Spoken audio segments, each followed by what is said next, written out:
We'll see about the high score chase because I get dissuaded pretty easy. In like an Astrobot, I was like, "Look, Jay, I beat you," and then in like an afternoon, you beat every single score, and I was like, "Well." I was like, if he's gonna try, I gotta make these actually difficult for him. Yeah, and then I stopped trying. Hello and welcome. My name is Alex Gonzalez. And today is my good old friend J.E. Hey, that's me. And please remember that we are not game devs. How are you doing today, Jay? I'm doing good. I actually just woke up. If you haven't noticed, I woke up. I was wondering. And then I saw your text. You're like, it's in 30 minutes. I'm like, I can make that happen. And here we are. I appreciate that. But those are not the nap times we are talking about. Today, we are creating something new. Every week, when we are not game devs, we imagine a brand new video game idea from our minds. Join in on the fun. Be creative. And if you have your own unique video game idea or want to patch ours, write into @poundgames@gmail.com. And today is my turn to present We Are Not Game Devs 200th episode IP. And the way I want to do this is I'm going to tell a little anecdote. There was a time where when you found out that there was a second phase of the game where it almost starts all over, but it doesn't, it used to excite you. For instance, the biggest one that everyone talks about that they want back is in Pokemon Silver version. When you beat the Elite Four, they're like, hey, good job. Go to Kanto. And people are like, oh my God, we're in Kanto now. It's like a whole new game, but with like high level characters where it's almost like New Game Plus, but better. Some RPGs, I think, make it to pad on where it doesn't feel so good. Like, at least for me, in my opinion, like Bravely Default, where they're like, hey, you beat the game. Not really. Go out there and actually beat the game. I want to make a game based on these attributes and try to sew the needle, but I want it to be where you're stuck in an MMORPG, but when you get out, but it's not, it's actually a single player game. But you're stuck in like an MMORPG, but maybe they disconnected the world from you, so you're trying to get out. But then when you wake up, you're in another MMORPG, but you didn't know it because it feels like real life, but it's not. And then when you wake up, you find out that like machines have hacked you, almost like in The Matrix. And yeah, and then you're waking up again and like you're in sci-fi. So I was wondering if we could do something where it starts out and it's like a fantasy or MMORPG that you're playing for fun, and you slowly find out that they've trapped you, and then you get up and you find out that this is also a simulation and that you had almost woken up. But right when you were about to get out, they switched your mind over to another genre, and then you wake up. So it goes from fantasy to almost slice of life to sci-fi RPG or sci-fi action. What do you think? So when you were describing it, I was like trying to form an idea, and then you said MMO. So then instantly, of course, I think .hack, Sword Art Online, all that stuff.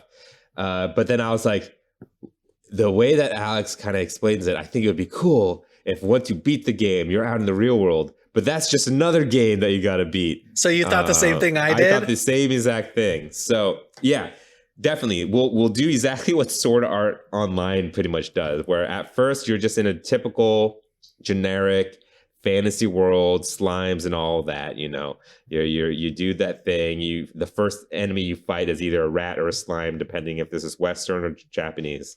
And I want to start off really traditional too. Like I want there to be hints, like graphical hints or something where if you knew what happened at the end of the game, you'll see little glitches in the background or see like characters that don't make sense where you're like, aha.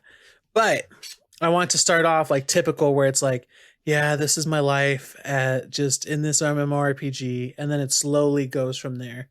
Where the story doesn't get scary, but a little spooky. I could imagine in terms of how the glitches work, it probably would work how the .hat games worked, at least the first one. Recoded was fine. Recoded was fine. But the first .hat game, oh my God, dude, that game's great. But yeah, like as you get further and further, like the first .hat game was all about yeah, you're not stuck in the world because it's a prequel to the anime, I think, or maybe it's a sequel. I don't remember. But you eventually get like this data bracelet that lets you hack within the game and change the net code. And so later on, the data gets so corrupted that the game starts glitching, and you see like glitched NPCs and stuff, and the world tearing and stuff like that near the end of the game. That's like around the third game, I mean, because it was 4 games that released back to back. Anyway, so I could see it working kind of like that, where as you progress further in the game and it seems like you're beating it, the world starts to like kind of break down or whatever around you.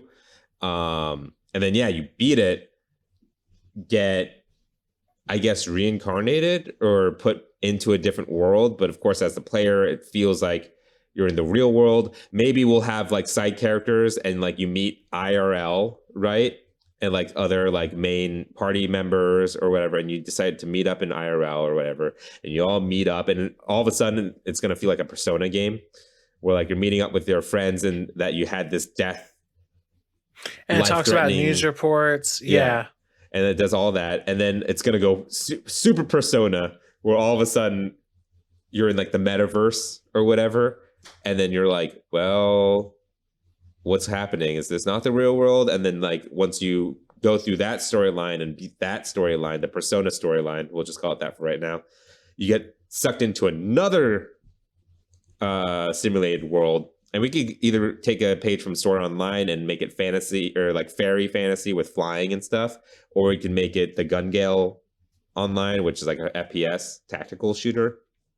But we could go into that. And then I would say we'd have to stop it at 3 simulated worlds.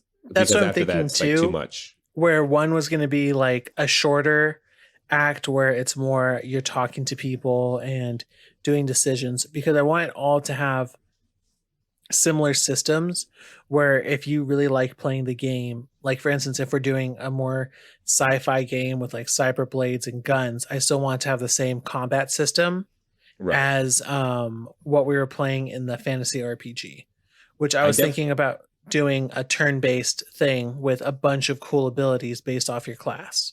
Yeah. I definitely feel like the combat is going to be exactly the same. I feel like it's going to be like this is a bad example,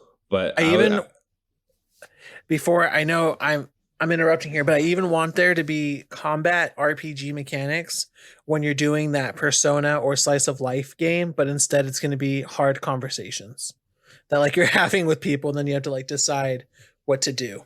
That way it's similar, and people be like, wait, why am I having a conversation? Is this not real life? It would be cool to kind of mix that in there. That'd be interesting. But I think later on, even in the slice of life, things will start picking up and there will be enemies to fight eventually. And then it would be the same turn-based combat system that you're used to in Act 1. But what I was saying in terms of how the combat system works, the bad example I was going to give is like Kingdom Hearts, where each world, completely different art style, but you're still mashing X. You know what I mean? Or not X, circle. But it's going to be the same thing here, where each world's going to look drastically different, but the gameplay is going to be the same. And so I think it's going to have, with turn-based, this is definitely a JRPG. So it's going to have like the 40-party member system, and then maybe like two or three extra party members you could switch in and out, and they all have different like elements attributed to them. One healer, one that's like an all-around like healer or offensive, and then there's you, which is just you want to make however you want to make you. And then it'll translate better in the second act if we introduce like a confidant / social link system, kind of like Persona, where you meet up with your party members, have conversations. You can hang out in this fantasy world and do side quests with them, and do companion quests with your party members, get to know them, learn some more side story, maybe learn about their IRL identity or whatever, which like hints to the second act. And when you get to the second act, maybe if you got far enough, there'll be like a bonus in the second act because you got far enough to learn about them in their real life persona already. But if you didn't get that far, maybe they're more shy around you. Maybe there's like a combat thing or something. Like maybe you get like a special skill to use in combat if you've furthered their relationship in time or something. I don't know. Right. Yeah, I could see that. Or there's like different, we can do link abilities or whatnot that you can do in place of either of your attacks. You can do attack together that does a lot of damage or as a bonus. Yeah. And I see the slice of life section. I see that kind of being where the sci-fi gets thrown in, where at first it'll be kind of like 13 Sentinels Aegis Rim, where at first it seems like you're in the past, like you're in like 1970. But as you're breaking down and then you realize you're actually in another video game, like sci-fi stuff starts happening. And then you get like Right. a laser blade, and then you get like blasters and like laser guns and stuff. And then you break out of that world and then you get thrown into, I don't know. I guess if we're going fantasy, then sci-fi. I guess the last one would have to be. I was thinking fantasy, then current day, slice of life, and then sci-fi. And then once you break out of the sci-fi, that's it. That's fine. But then in the current day, how are you fighting things? Are you fighting things like in real life? Are you? Is it Earthbound where you're fighting things with yo-yos and sticks? That's what I was saying. You could have heated, heated conversations and confrontations. But then that would be like a completely different mechanic system. You know what I mean?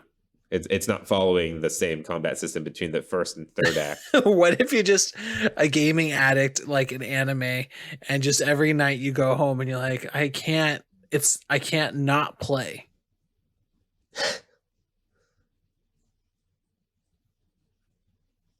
And then what? You get online and you play some more of this RPG that you got trapped in. You just escaped? Huh? That you just escaped? Yeah, or you find another one. You're like, there's so many. Yeah. No, I don't know. Maybe we can't do that slice of life like I thought. No, I definitely want it, but I feel like it'll just have to be like. Because no one's gonna. The thing I'm worried about is I don't want anyone to be like, "Hey, this game was great," but that 6 hours you made me just talk to the people of my city, right? To then launch me into a sci-fi thing, I almost gave up. Well, how about this then? So it'll be pure, just like Persona. Think more like Persona 4. Like remember the end of Persona 4. I keep that mind frame when I say this, where you do this whole fantasy story thing, you beat it, you're out. And then what do we do as game developers, especially a JRPG developer? We dump you with exposition. Just an hour and a half of literal just talking, cutscenes, making a decision here and there, going from location to location. After all of that, mind-blowing moment where we're not out. Maybe we should do it like Kingdom Hearts, where after that, then we do a scene where there's just music and like different people, and it's really good music. And then all of a sudden, your character wakes up and it's a sci-fi world, and you're like, "Did they tease at the sequel?"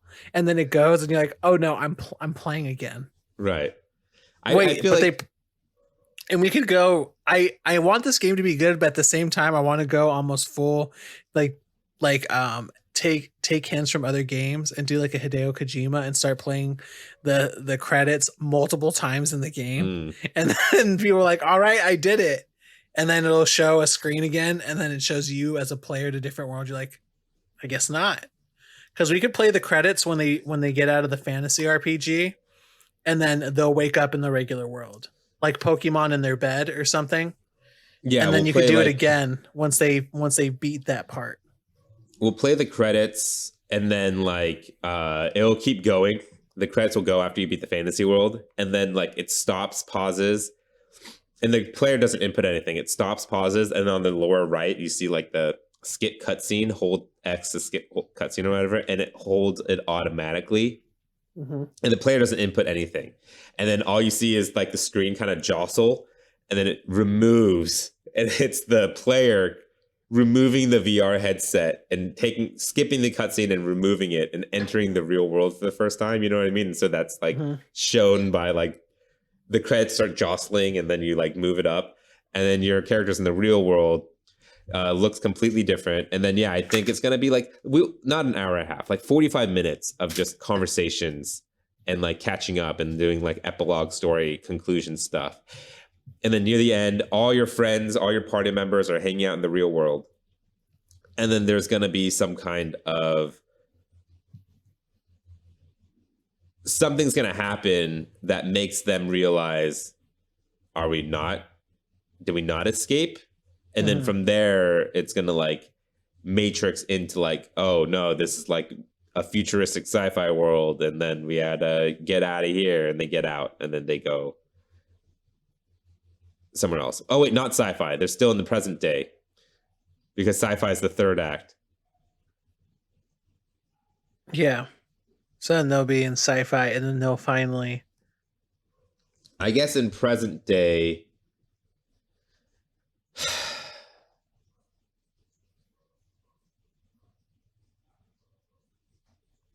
What if we go to the old well, and then in present day, when you go to sleep, you start having dreams? But the dreams are like flashbacks of you in the fantasy RPG. But then slowly, as the days go on, it starts showing more and more science-based stuff. So it shows your character in the fantasy RPG, but then hooked up to tubes. Yeah, but I kind of do want it 3 distinct acts with 3 distinct like genres, you know? Yeah, it'll be the fantasy, the slice of life, and then the Oh, I got it. Current day, what it is, it's like a kaiju world where like you have 45 minutes of exposition or whatever, and your friends are all talking with each other, and then all of a sudden a fucking Godzilla comes through and stomps through town, and then it's never been mentioned. Like all of a sudden sirens happen. Like there's like a new siren that the kids don't recognize. It's like a new sound. They're like, what the fuck is that? And it's like, attention, the Reptar is arriving, attention. And they're like, what the fuck is a Reptar? And then they turn around and it's a giant dinosaur monster. And then take a thing from 13 Sentinels. As soon as the monster appears, ding, ding, bzz, and then it's like a UI screen. It's like, you have your drafted blah blah blah has activated for the attack.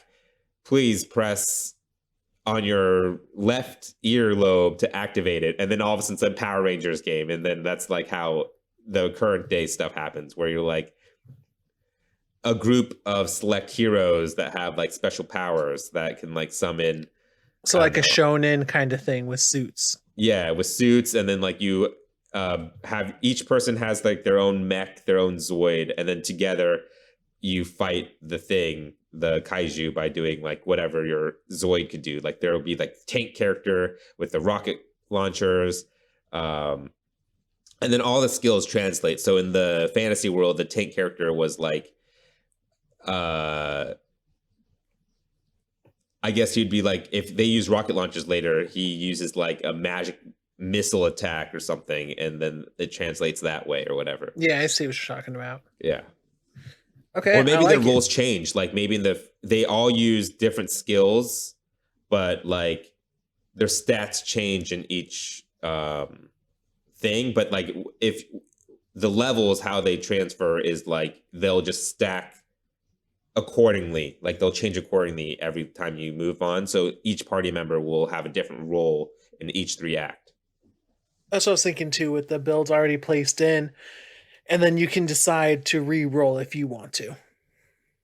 Yeah, but I feel like it's going to be like Pokemon, where it's more like you don't have full control over how your party members, like you're not allocating skill points. You know what I mean? You're not allocating skill points to them, just yourself. Yeah. If you want. And I was thinking you could just do a tree. All right. And then of course sci-fi with blasters, laser swords, and it'll be more like a Phantasy Star Online type stuff. Exactly. Great.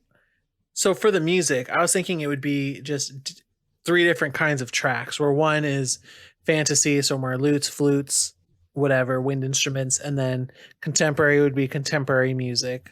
We could even do like a band where there's like a singer and everything. And then I was gonna say there's gonna be a singer for each one. The fantasy one, it's gonna be like all choir, like mhm. epic choir music, like I always default to, like Witcher 3 style. But I want all three to have the same soundtrack, just updated. So the first one's like orchestral, like flutes and all that, but it's playing the same music as the present day, where the present day it's more like Persona 5 music, where it's like jazzy and fun with electric guitars and saxes and stuff. Yeah, like instruments that were invented in like synth and whatever, and all the stuff that was invented after. Yeah.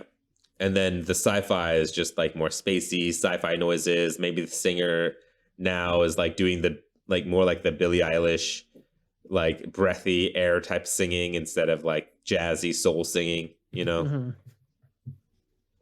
We'll just have Cool. 3 soundtracks in 3 different styles, 3 different genres. All right. Now for pricing, I was thinking full pop. Full pop. Sweet. All right. We got this game where nobody's going to say that they feel like they didn't get everything out of it. Let's get our timer out, Jay, because we're going to name this game. Go.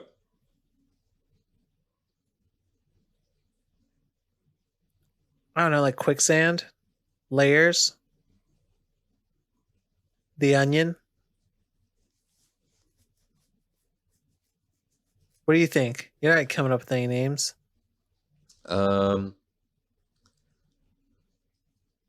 Cloud, strife.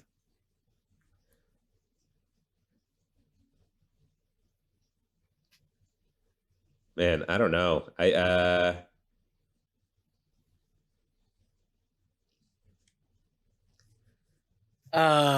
Was Inception a word before the movie? Yeah, I know. I don't think so. So we can't say Inception because people that's going to confuse the hell out of people. Yeah. But that's essentially what it is, like dream within a dream type shit, but game within a game within a game. Yeah.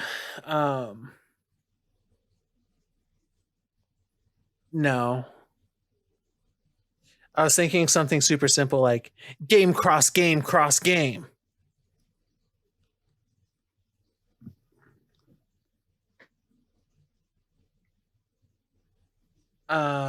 Okay, so we can't do anything like that. Conscience. Conscious? Conscience. Conscience? Consciousness? That doesn't sound like a game name. Okay. Returning to the world?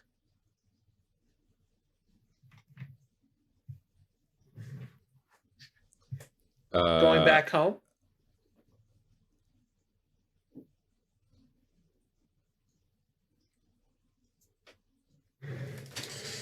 How about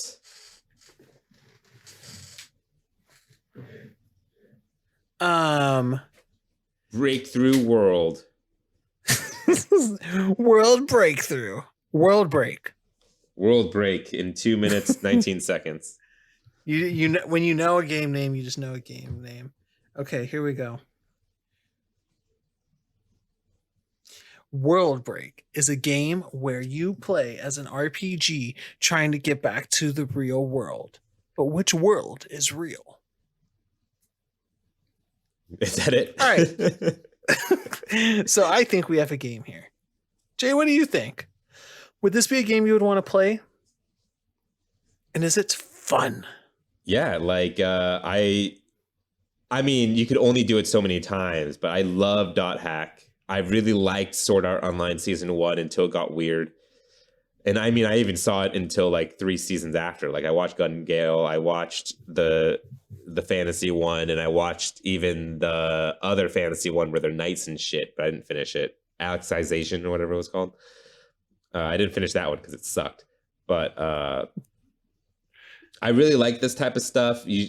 but once you do it once, like once Dot Hack did it and then Sword Art did it, it's kind of like, can we There's do it no again? sequel for this game. Like this is something that you just release, and then what are you supposed to do? No, there's definitely can be a sequel. The next one, we're breaking more genres, so there'll be like a 2D platformer level. That's when we would do a Pokemon world, we'll do, where all of a sudden your party transforms into Pokemon characters. or like Final Fantasy, like the OGs, where they're like following you in a line behind you and shit. Yeah. Or Dragon Quest, I guess, is more what I'm thinking of. But we could definitely do a sequel. It'd just be playing with more genres and not being afraid to have multiple kinds of mechanics. You know what I mean? Yeah. This definitely, I see it. This would be a game I'd want to play for sure. It'd be really interesting. I would just hope that because we have the same systems, people will like the combat and won't want to nope out once we aren't in fantasy anymore. Yeah, I mean, I don't think that's gonna be a huge problem, and I don't think it's gonna be crazy long. I suspect each act taking in total, if you want to do everything, 20 to 30 hours. Maybe the first section's more around 35, the second section's around 20, and the last section's around 40. Like kind of break down that way. I'm just keeping numbers high because I'm thinking of it as a JRPG, but maybe it's just the style of a JRPG, but not quite as long. So maybe we could even shorten that down a little bit and make it like overall like a 70, 60 hour type game. But yeah, no, I definitely, this sounds like a cool idea that isn't a genre that I really like.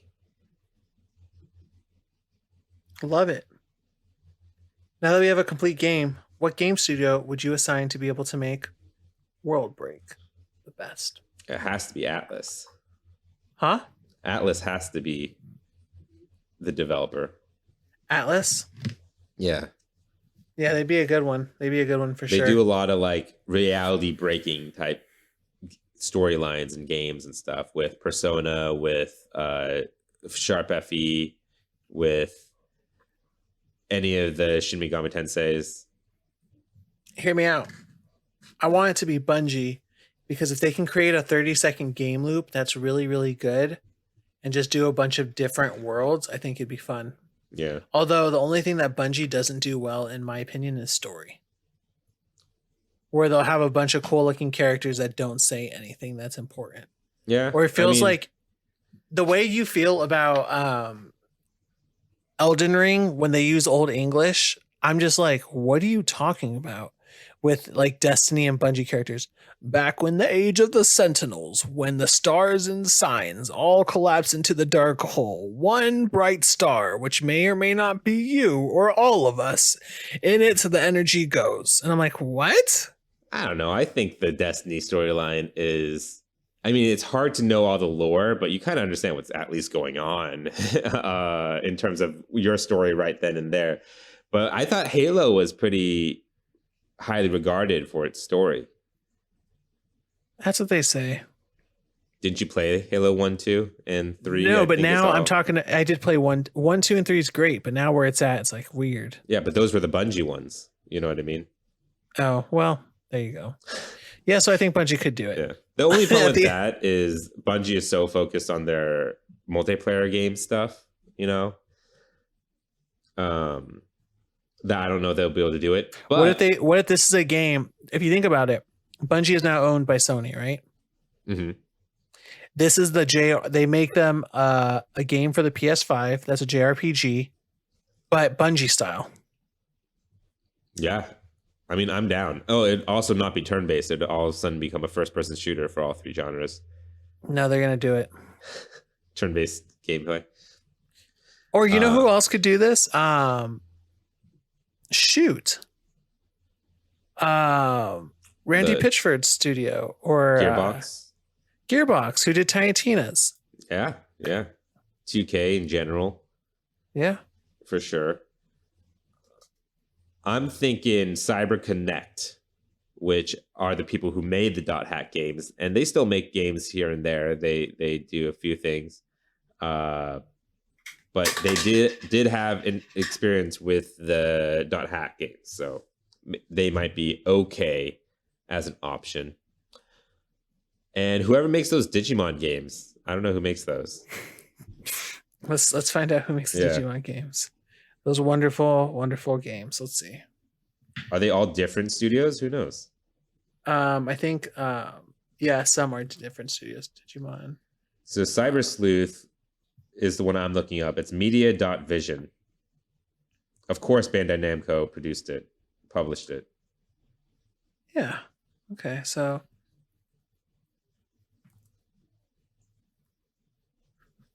and media.vision did Wild Arms 1, 2, and 3, Digimon Story Cyber Sleuth, Wild Arms 4, The Wizard of Oz in 2008. Wow. So they did Digimon Cyber Sleuth essentially in Wild Arms. Isn't Wild Arms like a 2D like Metal Slug type of game? Yeah, and they did Valkyria Chronicles. Oh, well, hey, there's something. That's good. You tapped on something there. That's I think you found something, a little gem. I just know that because I've heard Cyber Sleuth is very much like Persona. I haven't played it. I've been meaning to. I like a good Digimon game. I've been meaning to play that one specifically and only that one. And with that, our 200th IP has gone gold. We hope you look forward to this experience that will probably never release. We have a Patreon. If you'd like to give us extra support, please head over to patreon.com/wearenotgamedevs. For just $1, patrons receive episodes early and an extra podcast at the beginning, which you caught the tail end of our conversation at the beginning of this episode. That's patreon.com/wearenotgamedevs. Like, rate, and subscribe on your favorite podcast platform. And if they ask for a review, instead of reviewing our show, become your inner game critic and review World Breaker, the video game we just created today. Thank you for joining us today. We will be back next Friday with another new IP. Again, my name is AG. And I'm J.E. Thank you, and please remember that we are not game devs. Is it World Break or World Breaker? I don't know. I changed the title 3 times. For some inside baseball for all those who are listening, I changed the title 3 times in emails to Jay and uploading that to the point where I'm surprised he hasn't said anything. We'll be like, World Break, World Breaker. And it's never that bad, but then maybe in the email turn into World Breakers. And I'm like, I don't know what I'm doing. I usually just change it to whatever you give me. And I'm like, all right, that's just what it is now. This is the new reality.